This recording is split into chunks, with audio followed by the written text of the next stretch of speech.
Howdy, it's Kyle with part 2 of the best place to live in each state if you're rich. Part 1 covered the states alphabetically from Alabama to Montana. This will be Nebraska to Wyoming. And what I'm looking at is just parts of the state that are pretty wealthy where if you have an unlimited amount of money but you want to stay in that state, these are great places to live. Just like part 1, this is completely subjective, and I'm sure there'll be people with different opinions of the places I choose, but these are all pretty well-off areas, although they might not be the absolute richest part of each state, but they are still pretty wealthy areas. Starting off with Nebraska, I'm going to Ashland. This is a small town approximately halfway between Omaha and Lincoln. It's about 30 minutes-ish to each, but it's very rural. The town only has about 3,000 people. There is a nice little main street downtown, but you are very rural in this spot, but you are, again, only a half an hour from each of these two larger cities. So you can take your money, go into downtown Omaha, go to the fancy restaurants, go to the theater, and you can take your money and go get your season tickets to the Cornhuskers in Lincoln. So you have a lot of money. This is a great spot to be because you're halfway between these two cities, but you do have a lot of space to stretch out.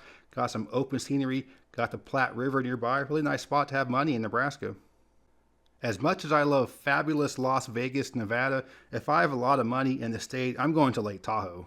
This is an alpine lake just southwest of Reno. It's also south of the famous Donner Pass, so you're in a pretty high elevation area, a lot of snow, some ski resorts in the area. You have some casinos at the two main entry points from the California state line and a spot called Zephyr Cove where a lot of people go with their boats and go swimming. But if I have a lot of money, I'm going to the central part of Lake Tahoe around the town of Glenbrook. That doesn't at all sound like a mountain type town, but it is a really beautiful spot right there on the lake. You have a nice selection of giant houses that cost giant dollars, but if you have those giant dollars, Lake Tahoe is a wonderful place to live. Okay, so I'm adding this little part as I'm editing the video because I love this satellite image. You can really see the crest of this Sierra Nevada here because the western half of this image is the windward side where you get some of the rain and snow, so you see some greenery there. The eastern half of the image is where you have the rain shadow. You're on the eastern half of the Sierra Nevada. You don't get anywhere near as much rain because it's all been dumped on the windward side. But yeah, really cool image here, but let's get back to the video.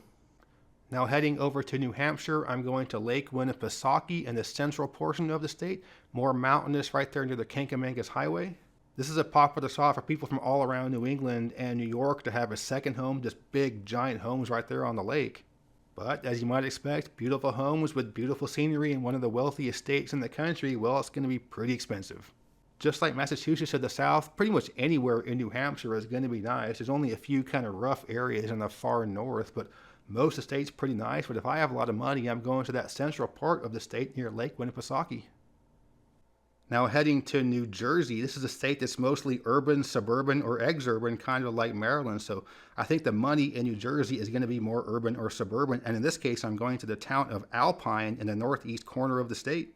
And somewhere there's a joke about the best place to be in New Jersey being at the extreme northeast corner on your way out of the state, but Alpine is a very nice suburb. You have the unexpected beauty of the New Jersey Palisades right there along the Hudson River. Really cool spot. You're also very close to New York City. And that's one thing that I would like about having a lot of money in some of these large metros is to be really close to the main city itself, but to also be able to get out of the metro pretty easily. For my money, I'm going to Alpine, a nice suburb where I can have a big house, have some big space, but still be close to the big city.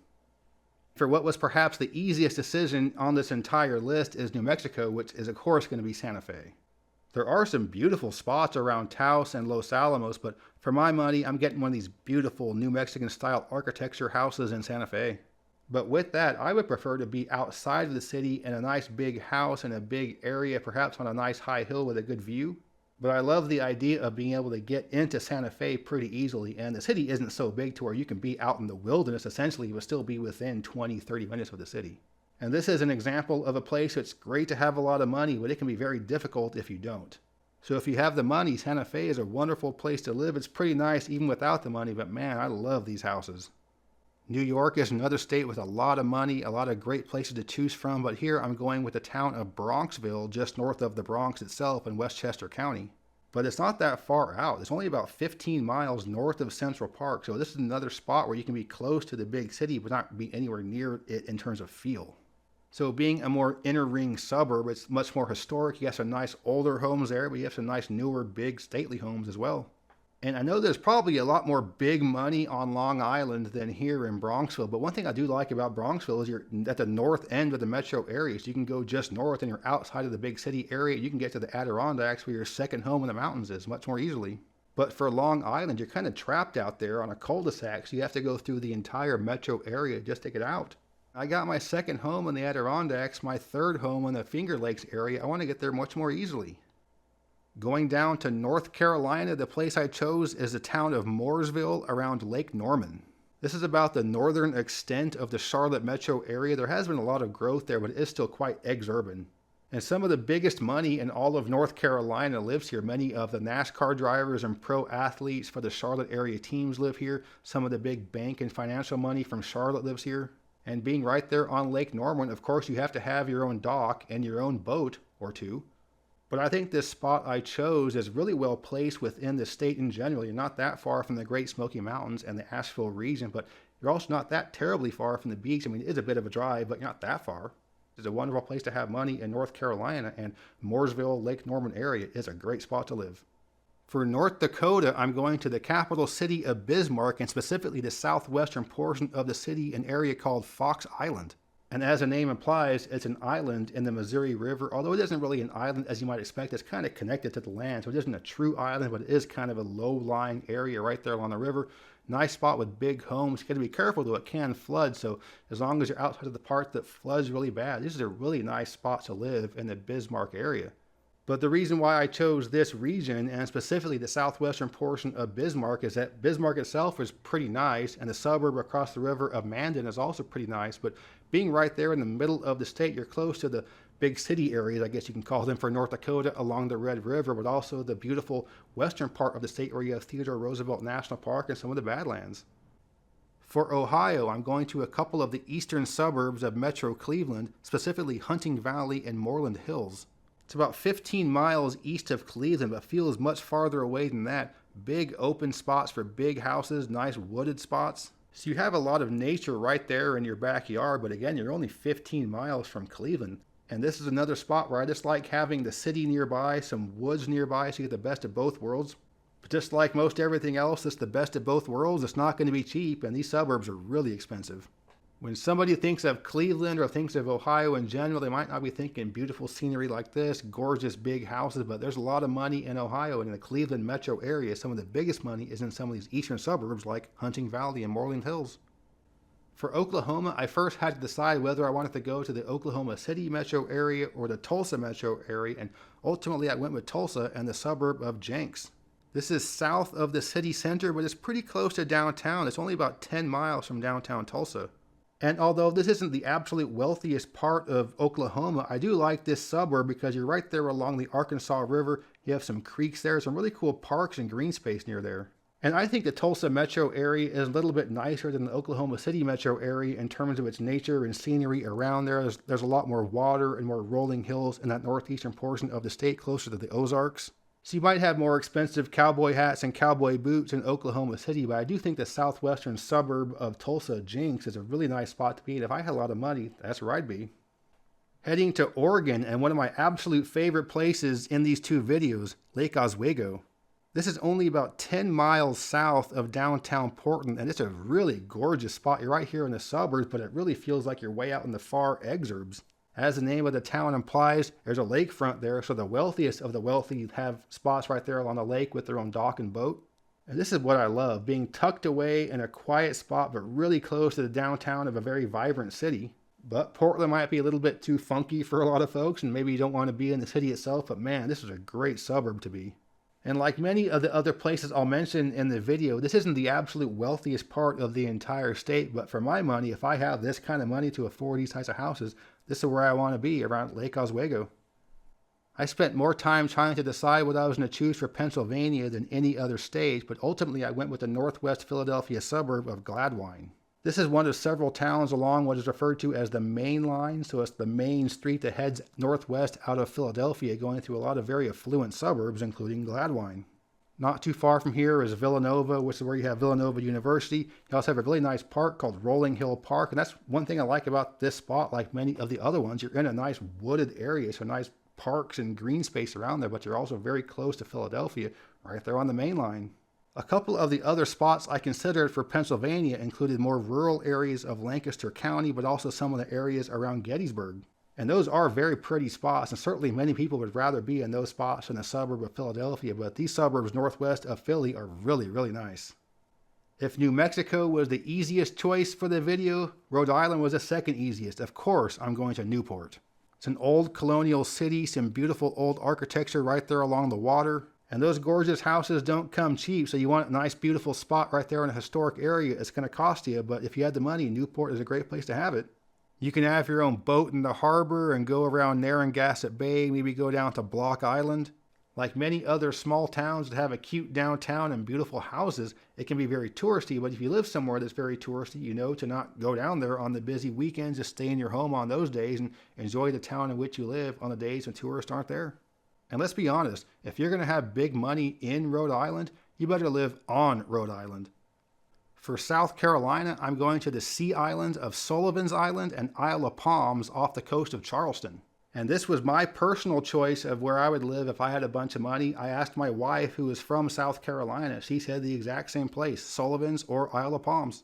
So these are very close to Charleston. Charleston itself is not on the beach. It's a peninsula right there with a harbor and a couple of rivers coming together. But these are the beaches of the main metro area. And these are, again, islands that are separated with the intercoastal waterway.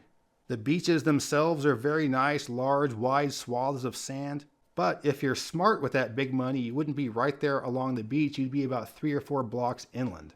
For many other coastal states, the beach might not be where the biggest money goes, but for South Carolina, the beach is definitely where the biggest money goes.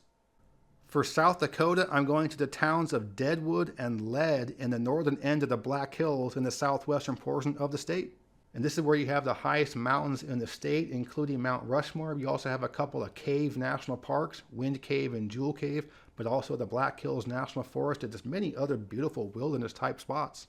And I've always really liked this portion of South Dakota in the Black Hills and Badlands. I think it's a very underappreciated part of the country in terms of a good spot for outdoor adventures. The Black Hills might not have the same panache as Yellowstone or Glacier National Park, but it is very beautiful. So you can go to some really nice spots and get away from huge crowds as long as you're not at Mount Rushmore itself. So I can see Deadwood and Lead being great spots to live if you like mountain outdoor scenery. You have big money, but you don't want to be with huge crowds. Although with that being said, I wouldn't want to be anywhere near this place during Sturgis Bike Week. Okay, another quick side note, as I'm doing the editing for this video, check out this satellite image of southwestern South Dakota. You can really see the two main areas of geologic interest in this part of the country quite prominently. So right in the middle are the Black Hills. You can see them kind of outlined there as they rise out of the surrounding grassland. But to the southeast of that is Badlands and Badlands National Park. So the two most interesting parts of southwestern South Dakota are quite easily visible on this really cool satellite image. But yeah, let's get back to the video. Tennessee is where I live, and for the state I'm going with the town of Farragut, which is in the west end of the Knoxville metro area in the eastern portion of the state, not too far from Great Smoky Mountains National Park. In terms of absolute money, the biggest bank accounts are in the Nashville suburbs of Brentwood and Nolensville, and those are some huge, gorgeous, stately homes. Your next door neighbor might be Carrie Underwood, so that's some serious money there. But I think this area near Knoxville is much more representative of Tennessee, where you have a little more laid-back lifestyle, got some water, the mountains right there. So Farragut might not be as ultra-rich as Brentwood, but it is still pretty wealthy. But I think just having the more beautiful scenery there, being closer to the mountains, is much more indicative of Tennessee money. Now heading to Texas, I'm going to Fredericksburg, which is in hill country in the central portion of the state, west of Austin, north of San Antonio. This part of the state is known for scenic beauty and beautiful big homes, and a lot of really rich people have been buying up property and building very large houses here. And hill country is a very pretty part of the state. Many state parks, many spots where you can get away from the towns and just be kind of out in just nature. As with many other parts of Texas, there's been a lot of population growth in recent years, so it isn't quite as quaint and small village as it used to be. But hill country is a large area, so you can be in hill country, not really be right in Fredericksburg, and still have just your own big piece of land and not be around any people. So Texas, a big state with a lot of big money, and the Fredericksburg hill country part of the state is a great place to live if you have that big money. For Utah, I'm going with a very cliche pick, the Park City area of Summit County, just to the east of Salt Lake City. You have the town of Park City and a handful of other smaller towns right around there, but they're all really wealthy. They have a lot of big houses, a lot of condos for people that want to go skiing in the winter, a lot of second homes. So in many ways, it feels like some of the main Colorado ski towns, or perhaps Sun Valley, Idaho, or Jackson, Wyoming. But of all those cities, Park City is the one that's the closest to the large metro. So you're really close to Salt Lake City, so you can still do kind of the city stuff that you can spend your big money on the fancy restaurants in town there, but live more out in the country, but you're still pretty close to the city. So Park City, big money, big houses. You can go to the après ski and rub elbows with other big money people. Heading back to New England, it's Vermont, and I'm going to the town of Woodstock. Woodstock is a very small town. It's much more laid back. It's very rural. It's very representative of Vermont, which is a very rural state. And there's a pretty good chance you've seen photos of the Woodstock area in stock imagery. It's a very popular spot to have images of things showing New England winterscapes or just beautiful New England farmhouses. It's very picturesque, very beautiful, some nice homes there, but it's not cheap. Vermont isn't really known for its ostentatious wealth, so this area is very wealthy, but it isn't very flashy wealthy. It's not really flaunting your money. And again, that's just kind of in line with Vermont. It's just a really chill state. For Virginia, I'm going to the DC suburbs around McLean and the Difficult Run area. This is a relatively inner ring suburb, but it feels much more exurban with how large the houses are, how large the lots are, and just how much green space there is in the area. McLean sits right near the Potomac River, just upstream from the district, and this is where you have some serious money, some giant homes that are worth incredible amounts of money, and some truly powerful people living here. You can imagine some of the wealthiest people in DC are also some of the most powerful people in the country. But despite the exurban feel of this part of the metro, it's closer in than much more crowded suburbs like Fairfax and Springfield. And if you have big time money in Northern Virginia, you're probably going to want to get to the district every now and then, so it's great to have a lot of money real close to DC. Now going over to Washington State, I'm going to the Seattle suburb of Sammamish. And just like many of the other ones I mentioned, it's suburban, but it doesn't really feel that suburban. You're close to Seattle, but you're backed up to the mountains right there, so you have all that gorgeous wilderness right there behind you and the city right in front of you. And even though there has been and continues to be a lot of population growth in the Seattle-Tacoma area, there won't be any to the east of Sammamish because of topography. I think the biggest money in the Seattle metro area is across Lake Washington from the University of Washington campus, but that's much more right in the thick of it. I think being more out in Sammamish would be a much better spot to have a bunch of money. It's just much more quiet. West Virginia isn't exactly known for its big money, but that doesn't mean there isn't big money in the state. So for here, I'm going to the southeastern corner of the state in the White Sulphur Springs, Lewisburg area. White Sulphur Springs is most well known for being the home to the Greenbrier, which is a very expensive and exclusive hotel. It often hosts many meetings and summits of powerful people from around the world.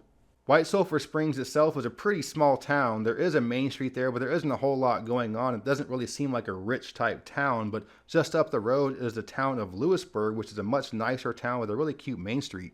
But being eastern West Virginia, the scenery is beautiful. Everywhere you look, just gorgeous mountains and a lot of water. For people that are from West Virginia, that are born and raised there, if they have a lot of money, they're not really thinking about moving to the eastern panhandle. They're thinking more somewhere like White Sulphur Springs or Lewisburg. Heading to Wisconsin, I'm going to the Delafield-Nashotah area, which is in Lake Country about an hour west of Milwaukee. This is a pretty popular part of the state for people that have a second home right there on the lake, but it isn't so far from Milwaukee that you couldn't live here and still do more of your business in the city.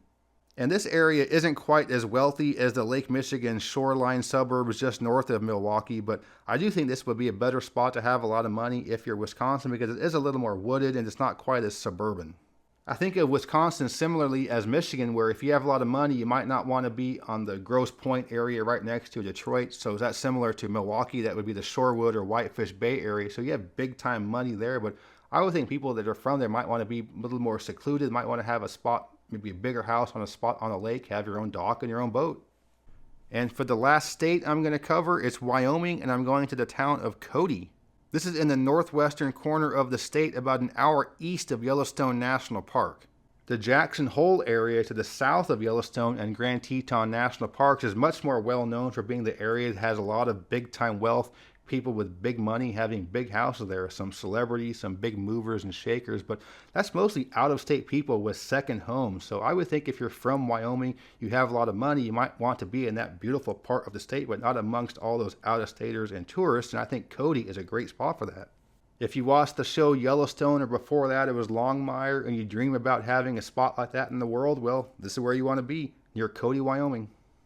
And because Washington, D.C. usually gets skipped on things talking about the states, I thought I would include them here. And if I were super wealthy, the part of the district I want to live in would be the area around Wesley Heights and Berkeley in the northwestern portion of the district. And this is very quiet D.C. A lot of parks, a lot of green space, a lot of big time money, a lot of powerful people.